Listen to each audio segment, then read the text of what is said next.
మత్తయి సువార్తలోని 1వ అధ్యాయము పరిశుద్ధ వాక్యములు 16, 18 నుండి 21 వరకు మరియు 24. మత్తయి శుభవార్తలోని 1వ అధ్యాయము పరిశుద్ధ వాక్యములు 16, 18 నుండి 21 వరకు మరియు 24 వాక్యము. మరియమ్మ భర్తయగు యోసేపు యాకోబునకు జన్మించెను.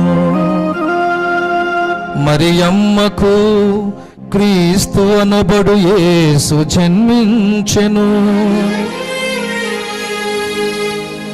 యేసు క్రీస్తు పుట్టుక రీతి ఎట్టిదనా, ఆయన తల్లి అయిన మరియమ్మకు యోసేపుతో వివాహము నిశ్చయమైనది.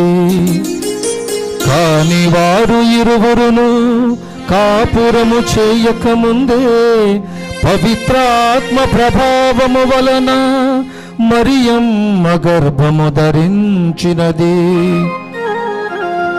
ఆమె భర్తయగు యోసేపు నీతిమంతుడగుటచే మరియమ్మను బహిరంగముగా అవమానింప ఇష్టము లేక రహస్యముగా పరిత్యజించుటకు నిశ్చయించుకొనెను.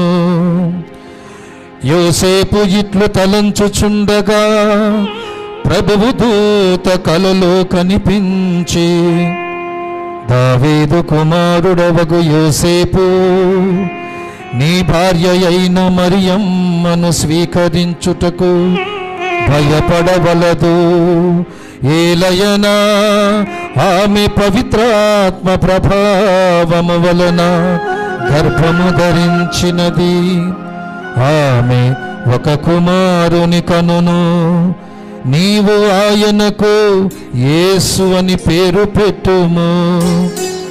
ఏలయనా ఆయన తన ప్రజలను వారి పాపముల నుండి రక్షించును అని చెప్పెను.